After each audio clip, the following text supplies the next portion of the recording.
podcast for curious mind. Halo, kamu lagi mendengarkan Uang Bicara, menavigasi kamu supaya tetap cuan bareng saya, Puri Anindita. Akhir Juni lalu, PT Indo Crypto Coin Semesta ini melakukan penawaran terbuka alias IPO di Bursa Efek Indonesia. Mereka jadi perusahaan yang bergerak di kripto pertama yang melantai di bursa saham. Nah, untuk yang tertarik invest, apa nih bedanya? Investasi di kripto langsung dengan investasi di perusahaan kripto. Dan apa yang perlu dicermati? Kita udah kedatangan teman baru, Head of Community Koinvestasi, Mbak Niki Sekar. Disclaimer dulu, ini bukan ajakan untuk membeli emiten tertentu. Yuk kita ngobrol di Uang Bicara.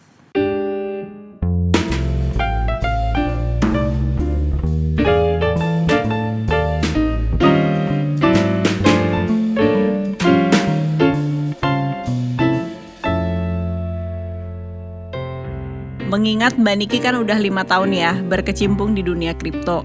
Gimana reaksi Mbak dan teman-teman ketika ini nih perusahaan kripto mau IPO nih di IHSG? Silakan. Oke, jadi terima kasih pertanyaannya. Jadi kalau menanggapi atau reaksi gimana sih? Kemarin kan tiba-tiba ada headline news, tiba-tiba ada koin, ada mau IPO di IHSG gitu. Yang lebih di headline-nya adalah selalu CFX. Lalu kemudian banyak yang berpikir kenapa ada bursa dalam bursa seperti itu. Jadi sebenarnya itu juga banyak misleading ya. Jadi sebenarnya koin ini adalah holding dari CFX sendiri gitu. Dan bagaimana reaksi ketika akan melakukan IPO di IHSG itu menurut saya sebenarnya langkah yang cukup baik dan bisa dibilang itu jadi milestone buat industri kripto di Indonesia gitu kan. Artinya itu kripto tuh makin diakui sebagai sektor industri yang serius gitu dan memang punya fundamental bisnis yang bisa diuji di pasar modal. Karena apa, kita balik lagi tahun 2017 waktu itu kripto tuh masih dianggap sebagai scam gitu. Jadi masih banyak sekali yang skeptis. Tapi dengan adanya rencana IPO ini berarti kita bisa tahu atau masyarakat awam bisa tahu bahwa sebenarnya kripto ini semakin diakui gitu dan merupakan sektor yang aman untuk berinvestasi gitu. Jadi di lain itu juga harapannya sebenarnya IPO coin ini tuh diharapkan bisa membawa narasi kripto ya gitu. Nah, jadi balik lagi dengan POV yang sangat awam, CFX itu boleh nggak sih disebut sebagai BI-nya kripto? Sebenarnya kalau awam itu nggak apa-apa ya, bisa dibilang fungsinya tuh sama sebenarnya. Tapi karena fungsinya itu mirip karena memang dia itu tempat jual beli aset digital resmi dan diawasi gitu kan oleh regulator. Tapi yang harus dibedakan itu memang karena BI itu pasar modal. Gitu. Sementara CFX ini adalah bursa aset kripto. Jadi sebenarnya istilahnya BEI-nya kripto itu sebenarnya boleh aja sih untuk pemahaman awam. Nah, gitu.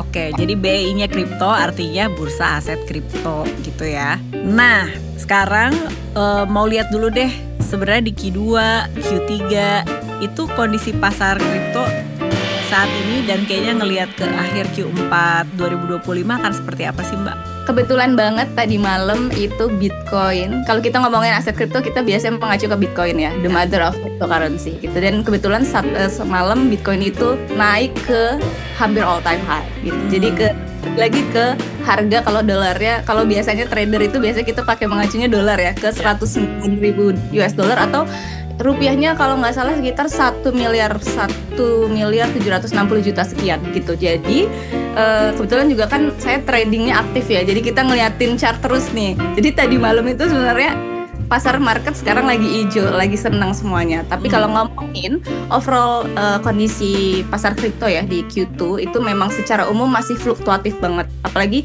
ini kemarin di tengah kondisi ini ya, geopolitik yang memang cukup memanas di konflik Timur Tengah. Jadi itu benar-benar kita kayak roller coaster, kayak ada news apa kemarin yang mau ada isu penutupan Selat Hormuz itu langsung dump, terus kemudian ada isu news yang bagus gencatan senjata itu langsung naik. Jadi benar-benar roller coaster. Tapi balik lagi, industri kripto ini investornya sukanya justru yang volatile kayak gini, sukanya gitu. Jadi kita mencari keuntungan ini di tengah pasar yang volatile gitu. Tapi makanya risikonya memang sangat tinggi. Seperti itu. Tapi kalau ngomongin tren, sebenarnya memang sekarang ini banyak banget pihak yang masih positif dengan potensi trend bullish ya. Jadi semuanya hampir nggak pernah tuh saya dengar kayak market ini akan industri ini akan segera ke bear market, enggak. Semua masih positif. Kita masih bisa ke all time high yang baru gitu. Jadi adalah beberapa banyak faktor kayak yang bisa jadi katalis ya untuk pendorong positif untuk market kripto itu kayak sebenarnya ada pelemahan nilai dolar kayak gitu. Jadi secara lebih ke makro lah. Nah ini pas banget di tengah keadaan geopolitik yang lagi tidak baik-baik saja gitu ya. Sepertinya ada search gitu atau kayak orang-orang yang lebih tertarik ke kripto nih justru sekarang. Menurut Mbak itu ketertarikan itu datang dari mana nih sih sebenarnya gitu? Pertama, ini balik lagi ke preferensi masing-masing. Kalau memang ada yang sukanya memacu adrenalin, nah itu memang pasti cocoknya di kripto. Ini bukannya membandingkan atau gimana, tapi memang kenyataannya kalau saham mungkin lebih landai gitu ya. Kalau kripto ini udah chartnya itu udah naik turunnya udah bikin deg-degan terus gitu. Tapi justru di situ yang bisa punya potensi besar untuk menghasilkan profit atau kerugian seperti itu. Iya. Jadi kalau misalkan ini balik lagi ya, kalau misalkan yang memang pengen mencari biasa suka adrenalin gitu dan pengen cari profit yang cepat itu memang cenderung akan tertarik ke aset kripto, currency gitu. Tapi balik lagi high risk, high return gitu ya. Itu balik lagi high risk, high return. Jadi mungkin bisa kaya tapi mungkin bisa miskin cepat gitu. Aduh, bikin deg-degan. Gitu. Tapi balik lagi kalau misalkan kita ngomongin soal narasi perang gitu ya, narasi geopolitik dan lain-lain. Kadang-kadang ada dua hal gitu. Kalau memang terjadi teori market ketika market crash gitu, yang menyebabkan market crash adalah salah satunya dengan perang dan pandemi gitu kan. Tapi kalau misalkan itu pun terjadi ketika perang itu memang benar-benar udah chaos, perang jangka panjang, maka orang akan lebih memilih cash karena lebih memilih cash out dari market karena lebih mementingkan ya bisa membeli barang seperti itu. Tapi ketika ini memang masih wacana dan lain-lain dan masih belum pecah gitu ya, itu justru narasinya akan kuat ke aset kripto karena mereka akan melindungi nilai kekayaannya itu dalam aset digital. Jadi yang aset beresiko lah seperti itu. Jadi sekarang justru kalau perang itu narasi yang dibawa adalah gold digital. Kalau di emas kita susah karena bentuknya barang tidak bisa bergerak dengan luasa ketika kamu mempunyai Bitcoin. Not financial advice. Ketika kamu membeli Bitcoin atau mengkonversi nilai kekayaan kamu dengan ke aset kripto, yaitu Bitcoin, itu kan kita bisa bergerak kemanapun ya, karena itu digital gitu. Oke. Nah ini teman KBR ini juga demografinya nih pendengar kita tuh macam-macam banget. Ada yang sangat kripto bro, ada juga yang belum familiar sama sekali. Nah, mau mulai dari yang basic lagi nih. Sebenarnya perusahaan koin tuh apa atau PT Indo Crypto Coin Semesta ini apa yang mereka jual, underlying-nya tuh apa? Boleh dielaborasi nggak nih Mbak? Ya, jadi sebenarnya ini tadi saya sempat mention di awal kalau sebenarnya banyak misleading yang IPO ini CFX-nya. Karena sebenarnya clickbait-nya memang yang lebih seru itu ya kalau di media CFX IPO gitu. Tapi sebenarnya yang IPO ini adalah dari perusahaan induknya. Jadi koin atau PT Indo Crypto Coin Semesta ya kalau nggak salah ya. Itu adalah perusahaan holding dari CFX. CFX ini adalah Commodity Future Exchange atau tadi bursa aset kripto. Nah, koin ini adalah perusahaan holding dari CFX dan PT Custodian Coin Indonesia atau ICC kita sebutannya. Jadi kalau misalkan orang yang udah biasa di kripto gitu ya, di industri ini kita biasa ngomong ya koin ini holdingnya CFX dan ICC kita sebutannya. Oke. Gitu. Jadi memang koin ini atau Indo Crypto Coin Semesta ini memang bergeraknya di bidang kustodian aset kripto dan yang ini memang sudah berizin OJK intinya kayak gitu. Kalau nggak salah ini sebenarnya kalau nggak salah ya ini berdirinya 2022 ya karena saya media ya jadi memang harus press release gitu. Jadi 2022 ini fokusnya memang perusahaan ini fokusnya itu di investasi sektor aset digital gitu. Jadi ya intinya visinya itu menciptakan ekosistem kripto lah yang terintegrasi, aman, terus juga sesuai dengan regulasi. Seperti itu visinya. Oke. Nah, Kalau tadi disebut kayak sebenarnya mereka tuh jualan apa gitu.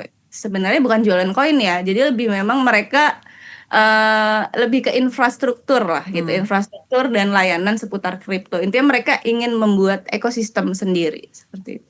Jadi ekosistem. Jadi kalau disebut underlying-nya apa? Itu tadi CFX itu ya, CFX itu juga kan memang saat ini itu udah punya 31 anggota yang terdaftar yang terdiri dari exchange lokal di Indonesia yang berizin di Bapepti. Dan mereka ini kan untuk exchange sendiri itu kan nilai valuasinya juga tinggi ya, gitu, besar ya, seperti itu. Baru aja kita ngobrol bareng Head of Community Koinvestasi Mbak Niki Sekar soal emiten koin yang IPO di lantai bursa. Saya masih akan tanya-tanya lagi, jadi jangan kemana-mana, tetap di Uang Bicara. Satu kata yang mendeskripsikan cinta, respect. Jahat. Selfless. Komunikasi. Itu kata mereka soal cinta.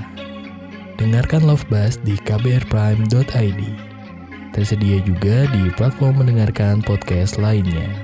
Love Buzz, membicarakan perkara yang tidak dibicarakan ketika berbicara perkara cinta.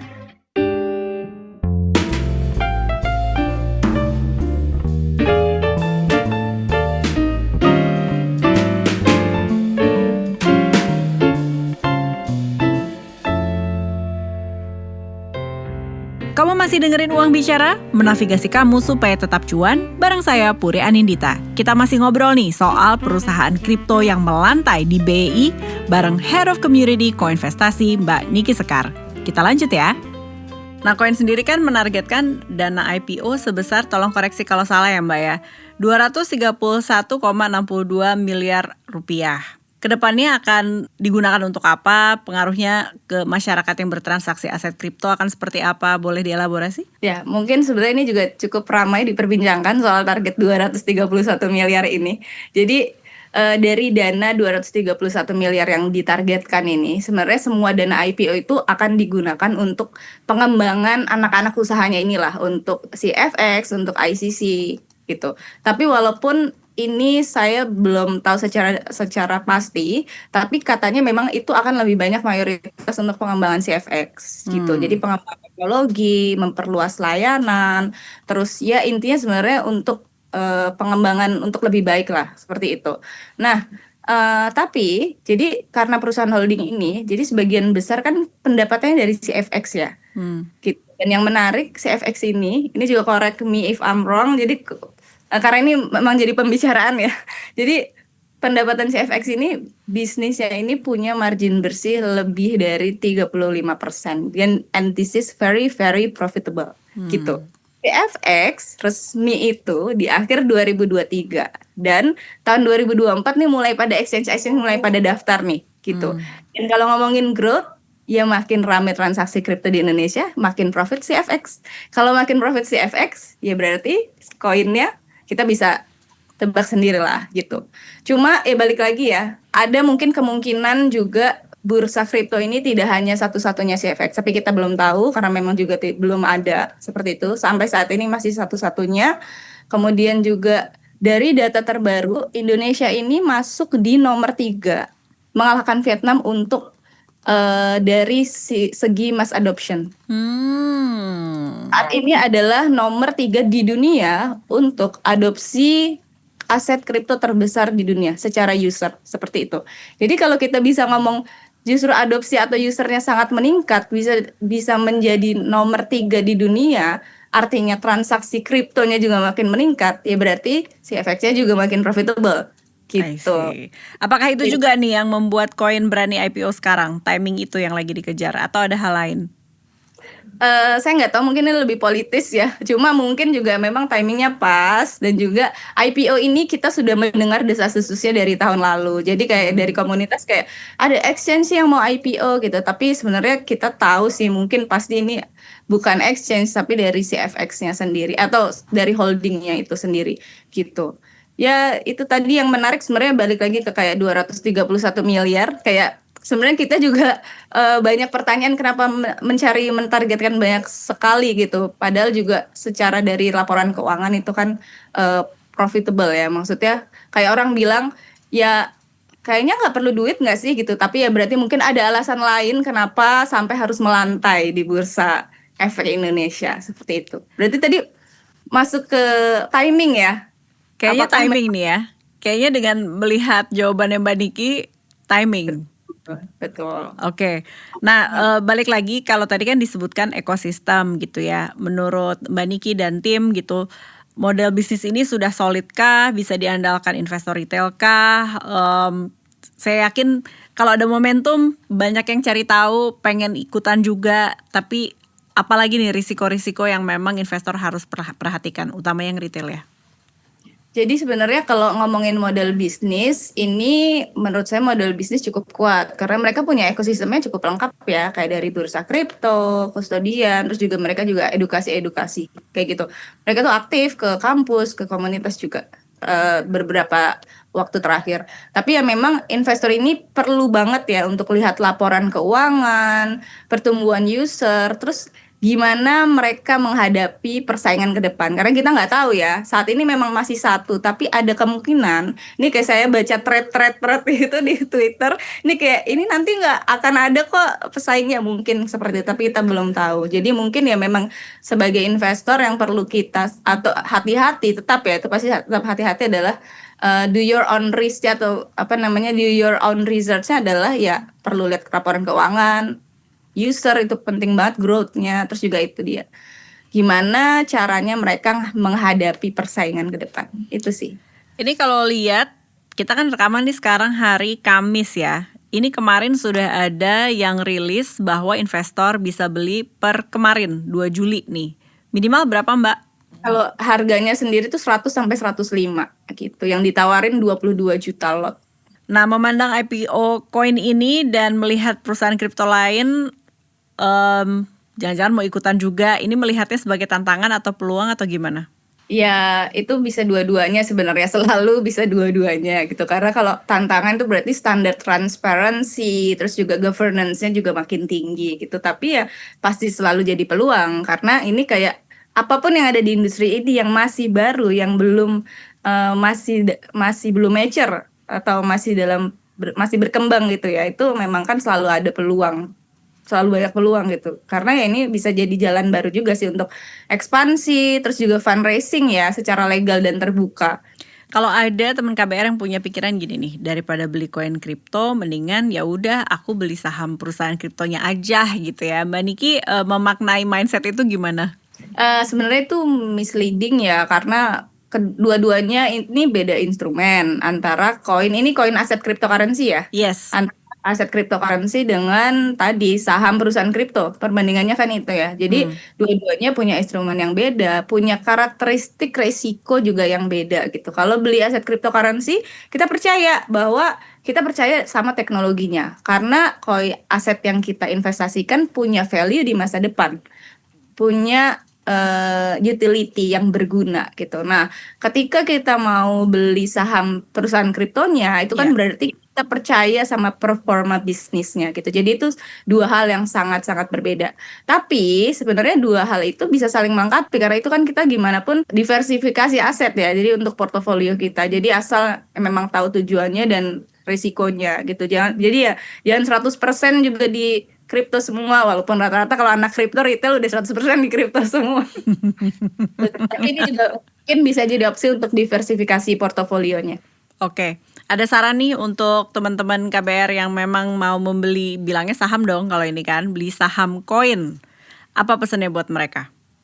Jadi sebenarnya sama aja dengan saran untuk berinvestasi ya. Intinya pelajari dulu fundamentalnya. Intinya apa yang kita beli adalah kita percaya, bukan FOMO gitu. Karena kalau FOMO ya nanti ada berita buruk, ada kayak panic selling gitu, ya udah panik jual gitu. Karena kita cuma ikut-ikutan, kita nggak tahu apa yang kita pegang, kita punya gitu. Kita nggak percaya. Jadi benar-benar menurut saya memang harus jadi believer. Caranya gimana? Belajar dulu pelajarin fundamental perusahaannya. Jadi jangan hype, jangan FOMO. Terus juga punya strategi risk management itu terjadilah dimanapun, nggak cuma saham dan aset kripto. Jadi kalau kita mau investasi ya kita harus punya strateginya, manajemen risiko, money management, dan jangan pakai uang panas gitu, uang dapur gitu ya, uang beli bayar sewa, bayar kos atau uang makan, uang sekolah gitu. Jadi benar-benar uang dingin gitu. Oke. Seperti itu. Mbak Niki terakhir nih, sebagai head of community pasti bisa nangkep lah apa yang lagi seru diomongin ya di dalam komunitasnya koinvestasi itu sendiri gitu. Si teman-teman ini menanggapi IPO gimana nih? Ini jujur ya. Kayak temperature-nya kayak apa sih kalau lagi rame gitu kan? Oke. Jadi secara memang juga saya sebagai head of community pasti hari-hari mainnya sama komunitas gitu. Kayak komunitas kripto itu udah kayak social life hari-hari lah. Jadi apapun yang diomongin sama mereka itu pasti tahu. Dan yang memang setelah hari itu ada berita, banyak breaking news bahwa headline-nya si FX melakukan IPO gitu. Wah itu semua langsung yang kayak loh kenapa ada bursa dalam bursa gitu-gitu. Terus juga ya itu tadi. Jadi sebenarnya dari sisi retail sendiri ini yang kayak tidak terlalu berimpact banyak karena rata-rata mereka juga ya fokus dengan tradingnya seperti itu gitu. Dan CFX ini untuk bagi sebagian dari komunitas atau investor kripto sendiri yang memang banyak yang pro kontra gitu. Ini saya sih memandang sebagai head of community yang melihat banyak pendapat-pendapat dari komunitas ya. Jadi ya memang ada yang banyak yang menurut mereka ini dengan adanya CFX ini berarti menambah transaksi fee untuk ketika mereka berinvestasi atau trading seperti itu. Dan ketika IPO ada rencana IPO ini ya mereka kayak ya udahlah gitu. Gimana?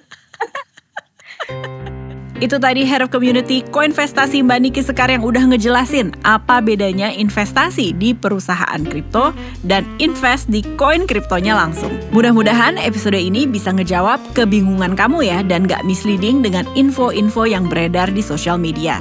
Sekali lagi, disclaimer, ini bukan ajakan untuk membeli emiten tertentu.